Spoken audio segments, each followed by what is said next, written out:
Hello, this is Rob. I'm just going to give an example of how we might do the VLs for our training on the website. Welcome to Novus Health Services. This series is called Training Series for Marketers, the Consultative Sale. Consultative sales is a counselor's approach, and it begins with a win-win mindset and problem-solving attitude. We start with the bicycle model. The back wheel of a bicycle can be compared to your product knowledge. It basically supplies the power or the drive for the bicycle, just as product knowledge supplies the drive for the sales process. And the front wheel of a bicycle can be compared to the people skills in the sales process. Just as the front wheel gives direction to the bicycle, people skills give direction to your product knowledge. People skills allow you to link the knowledge of your product to the needs of your customer. People love to buy, but they hate being sold. You have to understand why people don't buy to understand why they do buy. You need help, and you need to help the buyer over the 4 obstacles. First, they need to trust you. They need help. There's no help, no need, no satisfaction. 4 phases of consultative sales. Relating, which creates trust. Discovery, which creates need. Advocating, which creates help. And supporting, which creates satisfaction. The time tension model. So as time goes on and trust begins to develop, if the relationship is not strong, it crashes. It makes a small red crash symbol in the middle of your graph, which we don't want that in our consultative sales process. Small red crash symbol means there's been a problem. So what we like to start with is the PPP model. Your value delivery statement should include the purpose, the process, and the payoff. Also, we'd like to use a high relationship tension model, which equals no trust. So how can a salesperson gain a buyer's trust? In every sales call, regardless of the phase of the sale, you will always be working on building trust. Your job is to lower the buyer's relationship tension. So how do we do this? First of all, you need to recognize the buyer's behaviors. The first thing you can do is recognize the typical behaviors of a buyer during your relationship tension and task tension. The buyer's verbal and nonverbal behaviors will indicate high and low degrees of tension. So in the mind of the decision, effective salespeople are able to see the situation from 2 viewpoints, their own and the decision maker's. So let's put ourselves in the decision maker's head. Then you can really see the world from their point of view. So how can we gain a decision maker? In relating, you need to be able to do 2 things: demonstrate credibility and communicate empathy. You demonstrate empathy when you convince the buyers that you can see things from their point of view. You communicate credibility when you convince buyers that you have the ability to solve their business problems. And together, the skills of credibility and empathy will help you prevent the decision maker from experiencing the barrier of no trust. We also have the credibility model. There are 4 main factors that must be addressed to demonstrate credibility: intent, commonality, competence, and propriety, which, as you can see in these concentric circles on the right over here, that if you stare at them long enough, you will soon receive all of these things into your aura. And once your aura is strong, then you can emanate out an aura, and they will think that your intent is to have commonality, competence, and be proprietary. The trust equation. So to reiterate, credibility plus empathy equals trust. Relating. Relating is something that we all have to deal with. Your buyer's trust is something you have to earn. You have to earn this. It's not like an allowance that you just give an allowance to the greedy suckers. You have to earn this. Building trust is the result of conscious effort on the part of the salesperson. The payoff for using relation skills is greater confidence in your ability to reduce relationship tension and increase task tension at a faster and more efficient rate. This means that you will be able to start serious discussions of business opportunities earlier in the sales call. To build credibility, you must have a commitment to clinical and customer service excellence. That's your intent. This is clinical in-services, CEU programs, and in-the-know training. You must have a consistent presence. This is commonality. With your HCRs, the routing and sales planning, and making sure that you have a team approach to your marketing aspect. You must provide knowledgeable experts. This shows your competency. A defined approach is presenting relevant articles and training staff to provide informational visits round the clock. A focus on patient education. This is propriety. Educational resources and admission handbooks are a great way to establish this. Empathy and understanding of their business. The more you do pre-planning and anticipate their questions and concerns, the better off you'll be. You need to have an account profile so you know this inside and out. You need to have an LTCF communication protocol, which means lower transfer circumference fragmentation communication protocol. You need to be account-specific training, LTCs, skilled days, physicians, time constraints, and whatever etc. is. A proven ability to solve their business problems. There needs to be a care coordination, patient care updates, which you're provided weekly, discharge planning, placement assistance. Don't advocate too early. Take time to know your buyers and gain their trust. If you don't understand this, stop and start over. So, in the discovery session, they don't have any need, no need from them. It equals low task tension. If there's a high need, there should be high task tension. Problem-solving attitude. At the heart of the counselor approach is the problem-solving attitude. You need to look for the gap. A problem is the difference between what the referral source has and what the referral source wants. And you need to do the complete discovery. What's the current situation? What's the history with this particular client? What is their current status? Problem causes and consequences, level of satisfaction, desired situation, desired status, solutions, and desired level of satisfaction. Buying roles.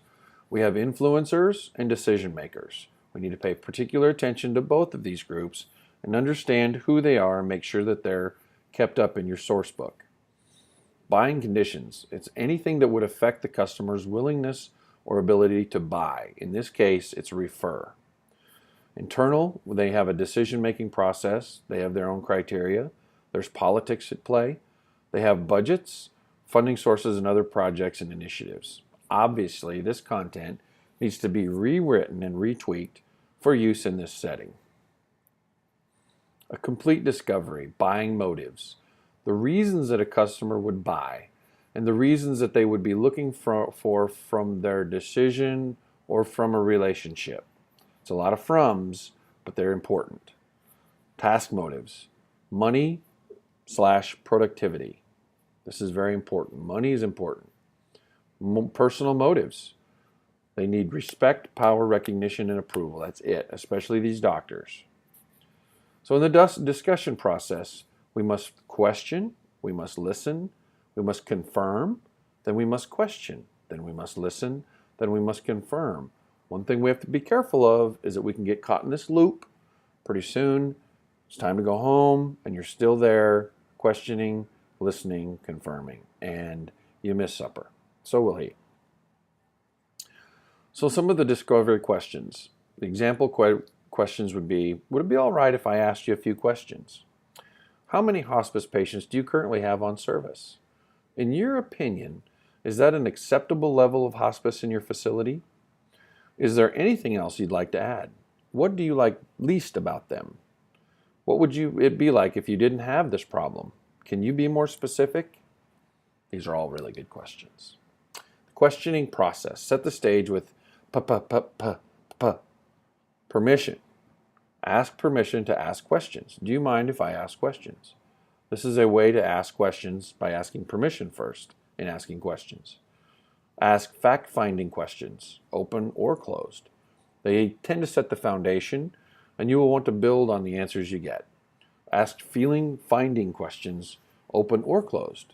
Be direct, the best least change, indirect or third party, and magic want, which I really don't even know what that means. Also, you can ask a catch-all question. So then check in, confirm. So tell me about you. Help me understand them. Tell me about your experience with it.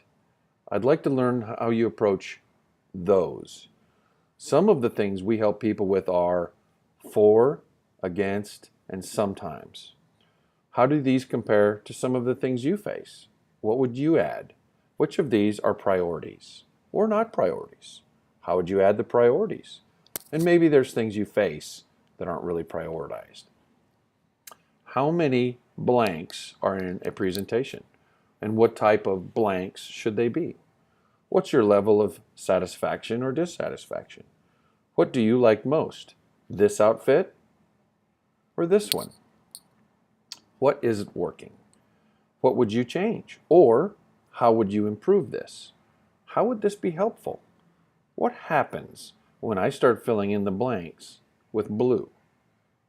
What are the consequences of this? Is this something you'd like to improve? So as you can see, they ask permission to discover, then you explore, is there a gap there somewhere? You agree, you summarize the discovery, you ask permission, you review current desired gap, request agreements, and then describe the next steps. It can be verbal or nonverbal in a documentation afterwards. When you initiate the next steps, they will happen. Discover agreements are one of the most powerful tools you can use.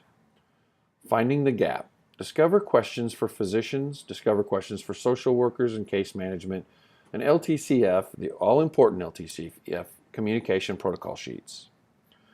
People love to buy and solve problems. They hate to be sold. Always remember this. We're going to put that slide back up there again. Yeah, see that? And the gray box really brings it home. The DSAB close protocol. This was a legendary closing protocol back in the 50s and 60s that we have pulled out of the dustbin and we're bringing it back to the table. A discover agreement summary.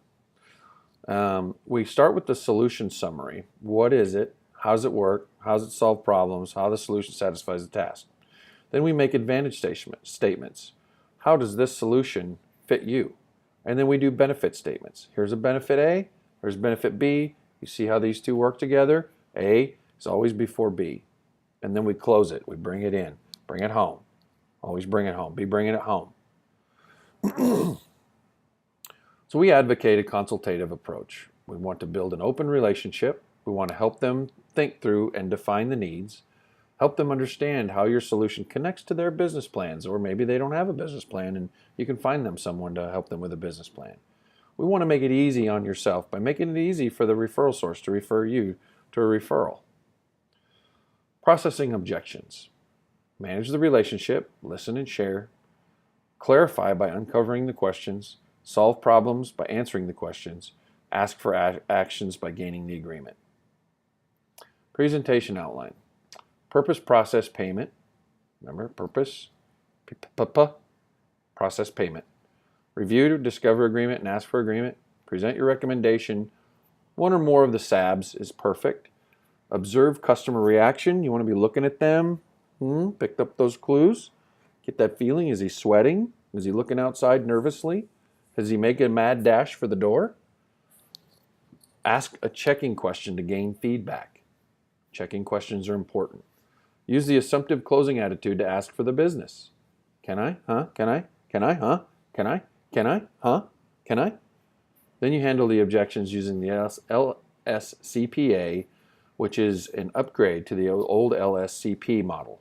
Gain commitment and recommend next steps. Listen, share, clarify, problem solve, ask for action. You should always remember that. This is a very good graphic to show you how a leverage point can actually make a better lifting solution. Some of the supporting activities are, what do you know now? What do you now in this area to ensure customer satisfaction, and how will you spell check your PowerPoints? what you could do more of, what you could do less of, what could you do in addition to more or less of, and what does the organization do to support you? What can we bring to the table? You want to reinforce the decision, you want to manage the implementation, and you want to deal with dissatisfaction, at least within 5 days. You want to follow up, because if they're dissatisfied and it continues to go on for more than 5 days, this could lead to pain and suffering and swelling and inflammation. So in summary, we want more effort and energy spent on relating, discovering, and supporting after the sale. We want to use the approach that is not always linear, but there is a caution about moving too quickly to advocating. Relating, discovering, advocating, and gaining agreement can happen quickly or over a long period of time or somewhere in between or overnight or sometime way off in the future.